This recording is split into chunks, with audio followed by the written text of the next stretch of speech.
involucrar doctrina e historia, ¿no? Vamos a aprender un poco de historia bíblica y cómo aplicarlo eso a la doctrina de la iglesia de hoy, ¿sí?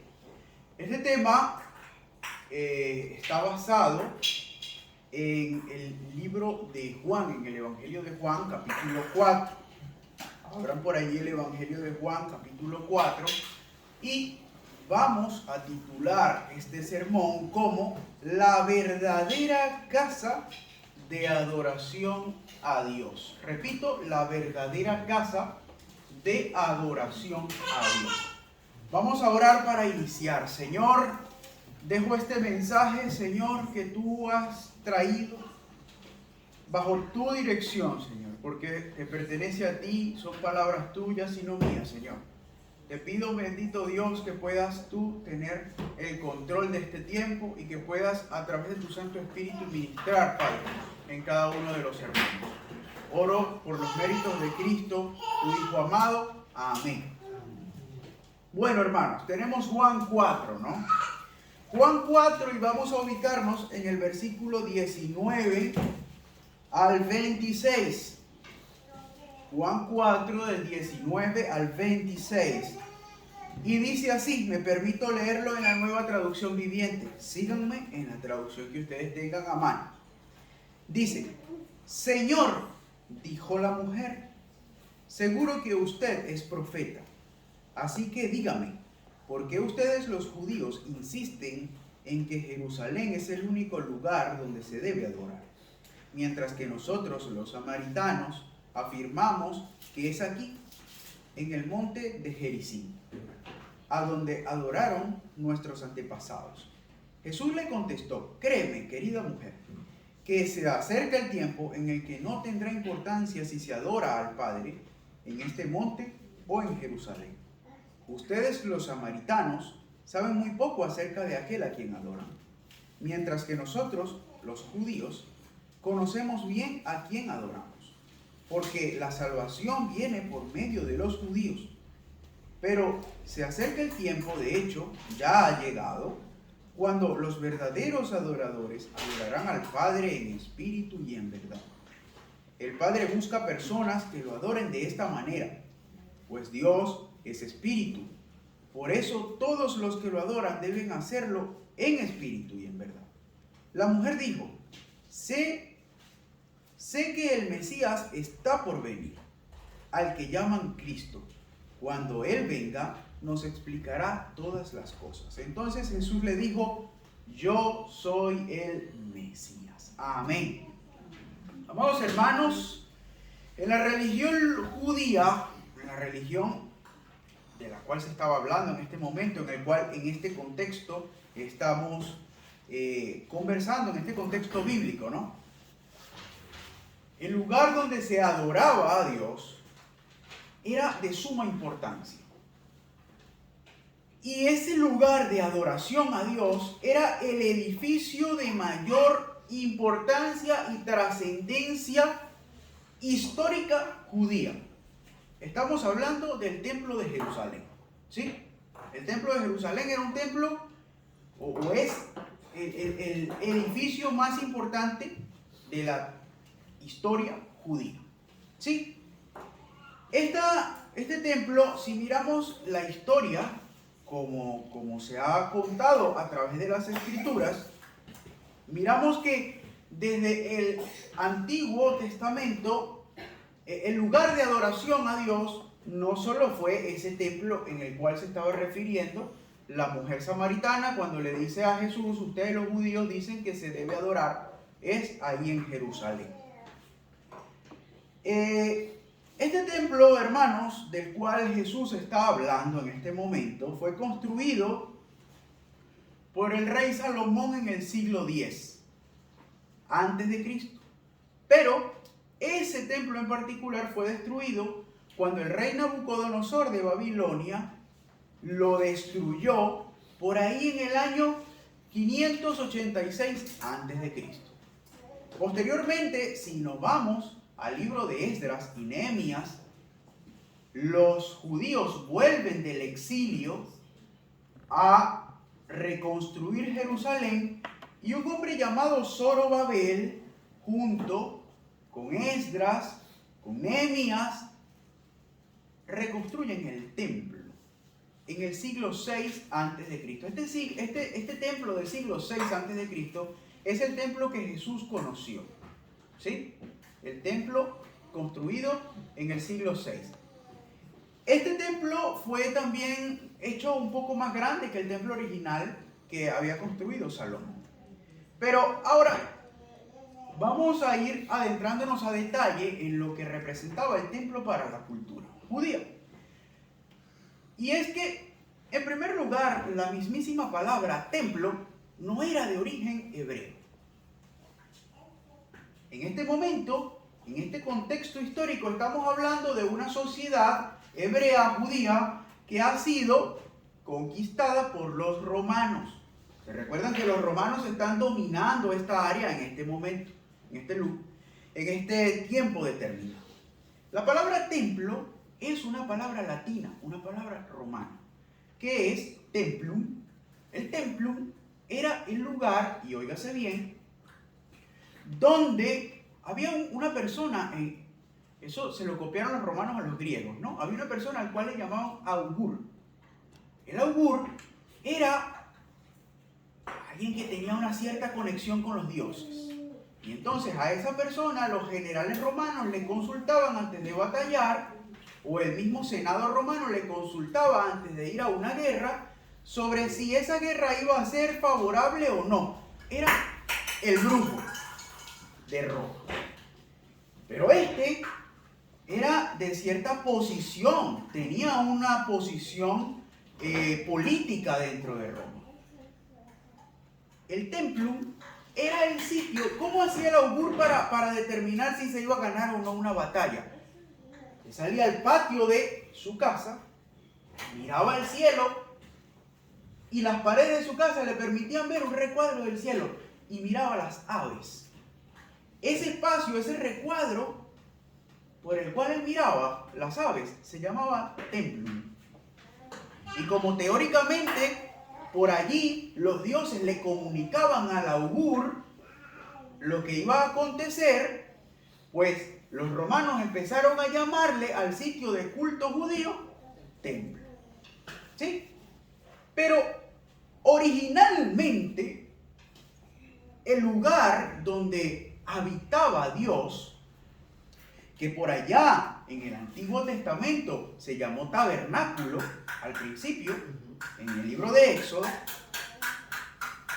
Dios pidió que se le construyera un bayit, no un templo, un bayit, que significa hogar. Es la misma palabra que utilizaría usted para decir, me voy para mi casa.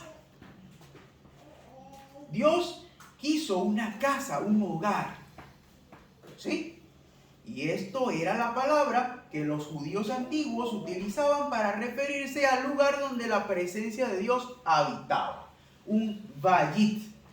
Y allí es donde empezamos a hablar acerca del lugar o la verdadera casa de adoración a Dios. La verdadera casa de adoración a Dios, y vamos a determinar la primera, ¿es acaso el tabernáculo? ¿El tabernáculo acaso es la verdadera casa de adoración a Dios? Al día de hoy, hablando en términos de actualidad. Pues vamos a determinarlo, vamos a verlo. Vámonos al libro de Éxodo, capítulo 25, y vamos a leer los primeros 9 versículos. Éxodo, capítulo 25, y vamos a leer del 1 al 9. Dice así: Jehová habló a Moisés diciendo: di a los hijos de Israel que tomen para mí ofrenda de todo varón que la diere a su voluntad. De corazón tomaréis mi ofrenda. Esta es la ofrenda que tomaréis de ellos: oro, plata, cobre, azul, púrpura, carmesí, lino fino, pelo de cabras, pieles de carneros, teñidas de rojo, pieles de tejones, madera de acacia, aceite de alumbrado, especias para aceite de unción y para el incienso aromático, piedras de ónice y piedras de engaste para el efod y para el pectoral. Y harán un santuario para mí, y habitaré en medio de ellos, conforme a todo lo que yo te muestre. Y el diseño del tabernáculo y el diseño de sus utensilios, así lo haréis. Y de ahí en adelante Dios empieza a decir en ese capítulo, entre el 25 de Éxodo y el capítulo 40, Dios da todas las instrucciones para la construcción de lo que iba a ser su casa. Lo acabamos de leer, mira, dice aquí que Él habitará en medio de ellos. O sea, esa va a ser la casa de Dios. Y la palabra que Él utiliza aquí, el mismo Dios, para decir cuál iba a ser su casa es esta, Bayit. ¿Sí? Es el original hebreo. Tabernáculo, a diferencia, la palabra es Mishkan, para que sepan, Mishkan. Bueno, ese fue el primer lugar de culto a Dios. El primer lugar construido por el hombre para adorar a Dios. Este tenía unas características particulares, era como una carpa portátil. Cuando los judíos estaban vagando por el desierto entre Egipto y lo que hoy día es Israel, ellos estaban cargando los utensilios para el lugar donde iban a acampar. Allí armaban la carpa y allí estaba la casa de Dios. Él era trasladado, el tabernáculo, por los levitas, los de la tribu de Leví, que iban posteriormente a ser los sacerdotes. Estos eran la misma familia de Moisés y Aarón. ¿Sí? Aarón fue el primer sacerdote. Este sitio de culto, vemos que dentro iba a contener el arca del pacto. Y esta arca del pacto adentro tenía las tablas de los 10 mandamientos. Y esto nadie podía acercarse allí, ni lo podía tocar. Solo los sacerdotes. La presencia de Dios estaba allí limitada solo para un linaje.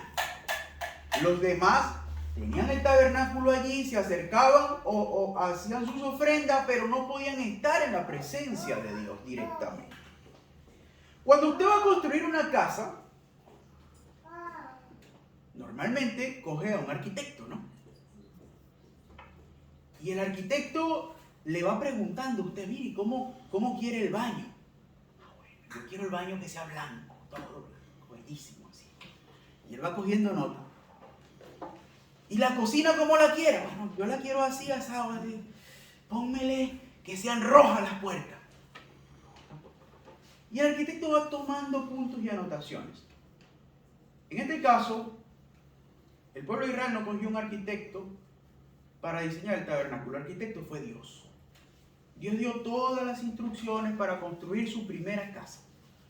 Y está en ese libro de Éxodo, usted la puede leer a detalle y puede aprender además de todas las características que tenía en estos capítulos entre el 25 y el 40.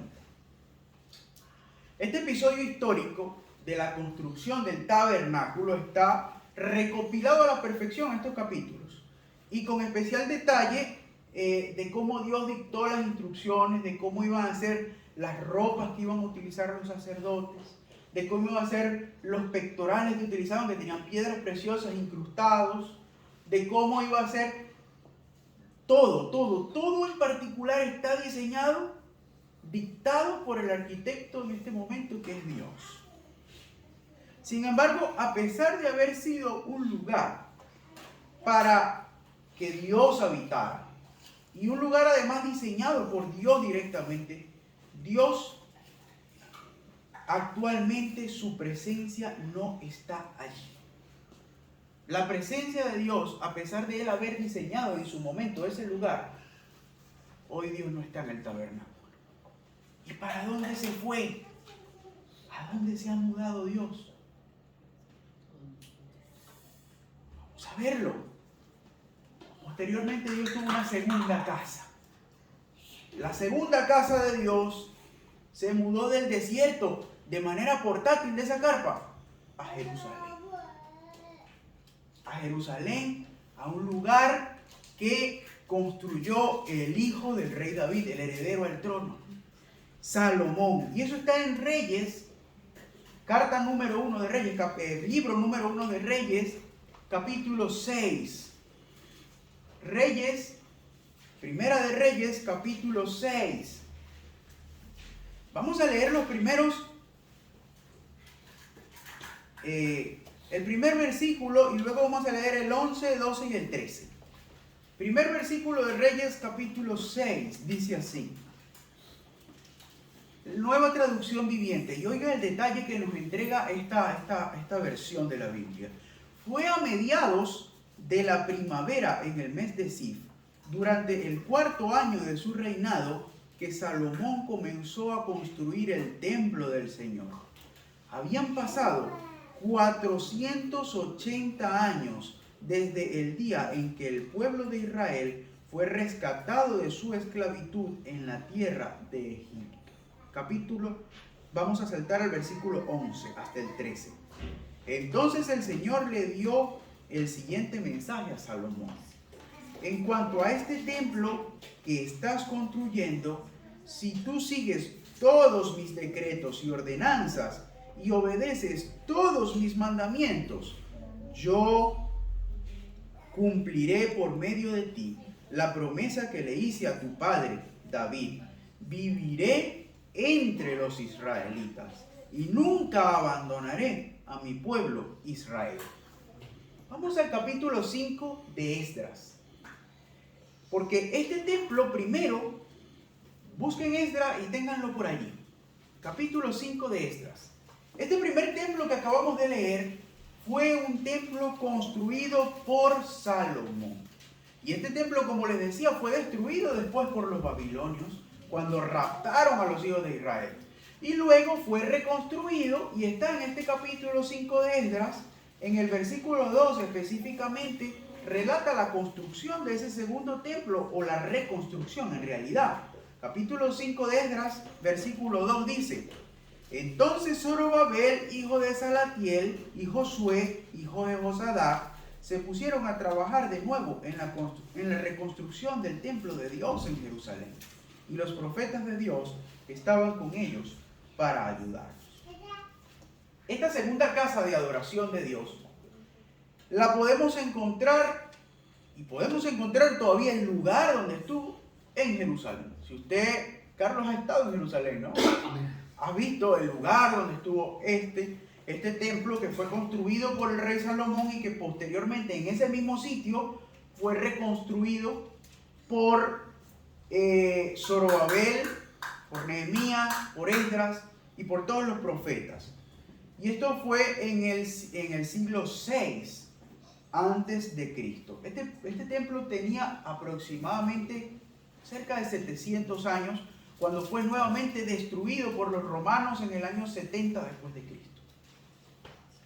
El segundo templo de Jerusalén fue este que conoció Jesús. Fue allí en el patio de este templo donde vemos esos episodios donde él echa a los mercaderes, por ejemplo, o donde lo llevan sus padres de niño cuando tenía 12 años, que se queda por allí extraviado, y luego sus padres lo buscan y él está discutiendo con los maestros de la ley, y los maestros de la ley estaban maravillados con la sabiduría que tenía este niño. Fue allí llevado para ser presentado cuando era un bebé también. Entonces, hermanos, este templo era el centro neurálgico de la capital del reino de Israel. Es el lugar quizá también más importante de trascendencia histórica, ¿sí?, para la nación judía.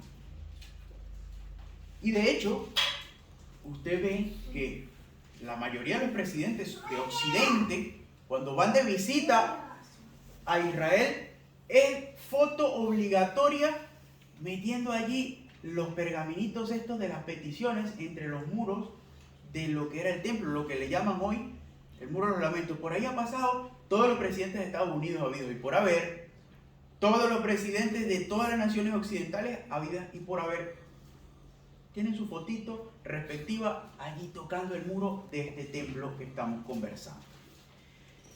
Hermanos, en estos capítulos enteros, tanto del libro de Reyes como en Esdras, podemos aprender la historia de cómo se construyó el templo, el primero y el segundo. Y podemos además ver las características de ambos templos. Ambas casas también, las características eran muy particulares. No era una edificación, el primero, por ejemplo, no era una edificación muy grande. Era de 27 metros de largo por 14 metros de ancho.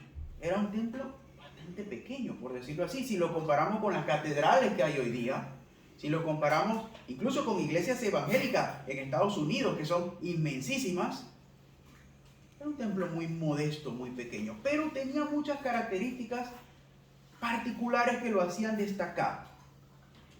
Y Dios se mudó de una humilde carpa que vagaba por el desierto a un templo construido, ¿sí?, que tenía un sitio especial que se llamaba Lugar Santísimo.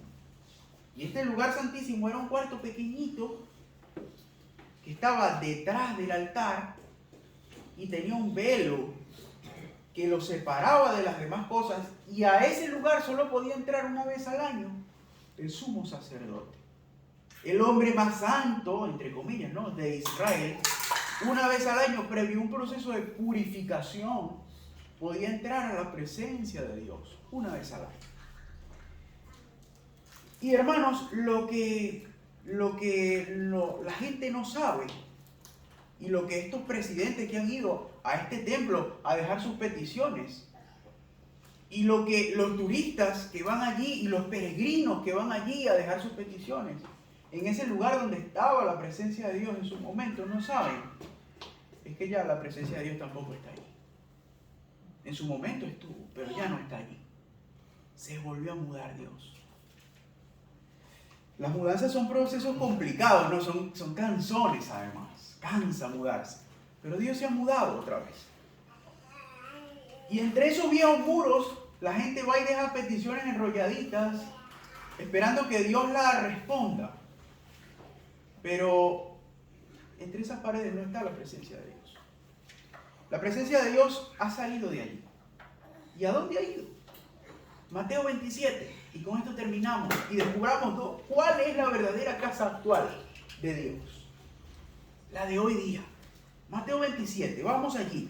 Y vamos a leer los versículos del 45 al 53. Mateo 27, del 45 al 53.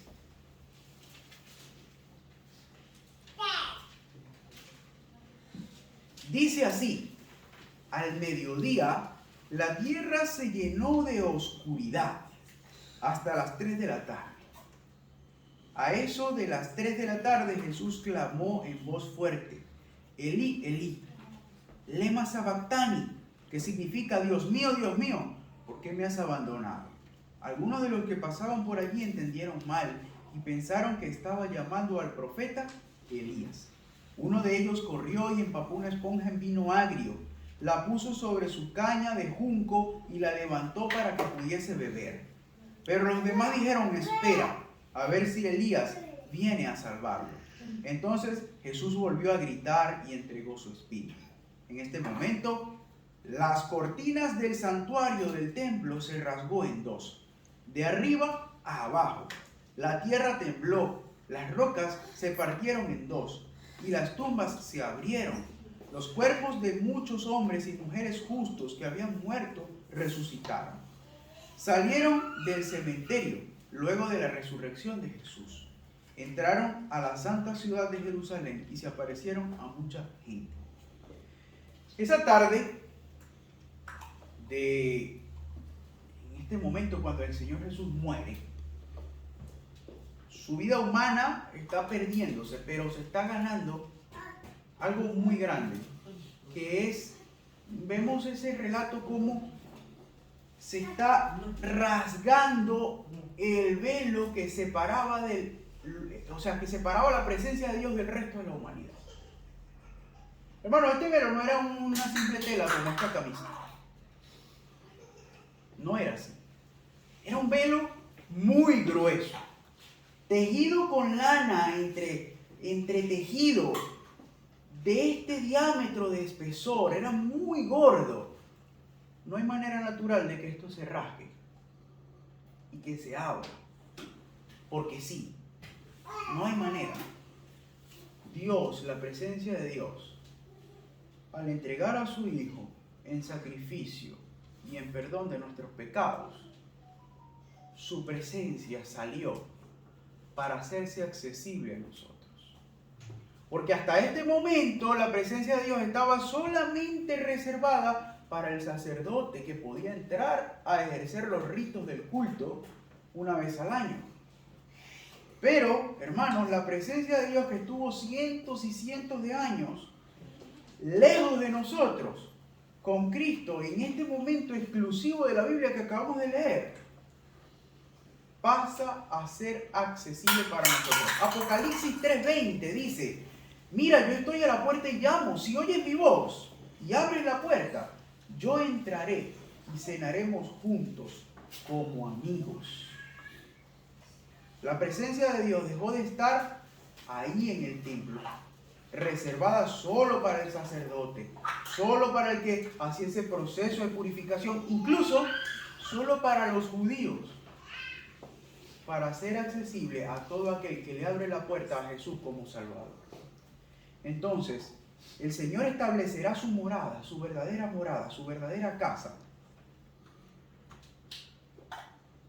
en la vida de todo aquel que desea que Él esté en su vida, en su casa. Si yo estoy llamando a la puerta y tú me abres, yo entraré a tu casa y voy a cenar como un amigo contigo, dice la Biblia. Aleluya, amén. El Señor establecerá su morada evidentemente allí, en tu vida. Si uno decide dejar que tu vida sea tocada e impactada por Jesús. Jesús le contestó a la mujer samaritana en ese versículo que leíamos en Juan 14, que no habría un lugar específico para adorar, pero que Dios iba a buscar adoradores que le adoraran en espíritu y en verdad, y que era de una manera espiritual que había que adorar a Dios.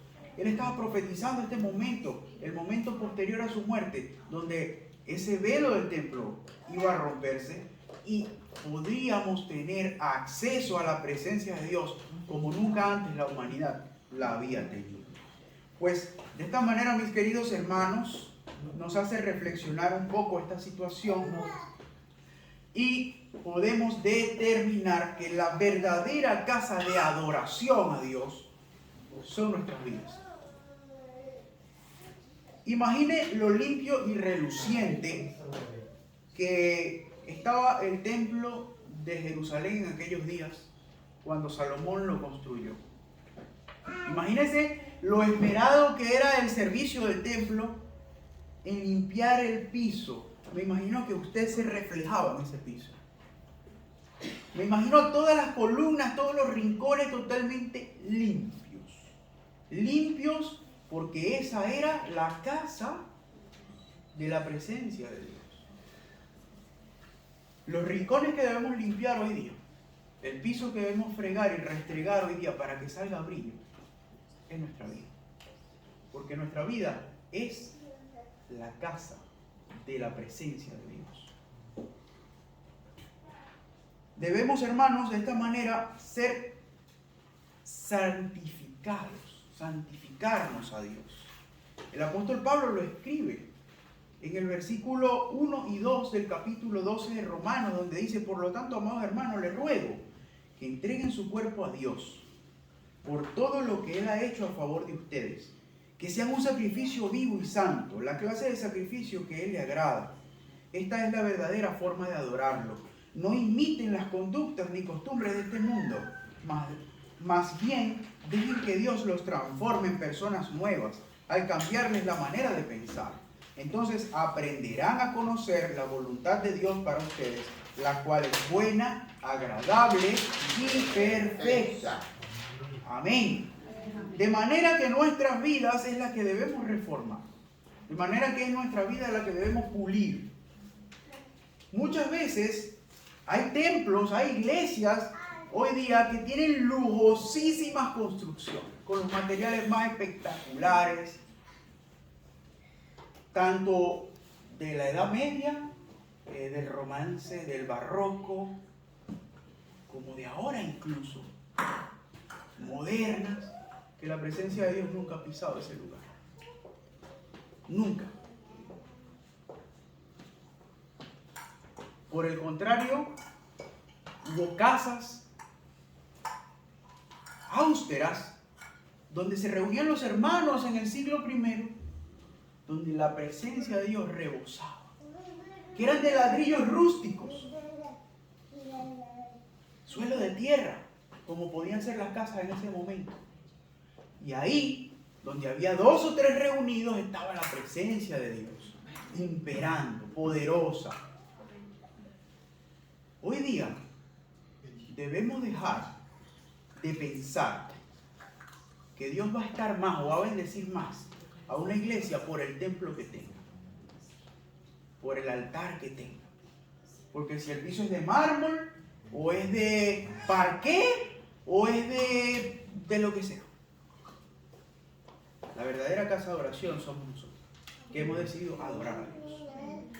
Y en ese respecto, de esa manera, Dios va a obrar y va a manifestarse si nosotros permitimos que esa casa que somos nosotros esté totalmente abierta para que Él haga su obra en nuestra vida. Que Dios les bendiga. Vamos a orar y darle gracias.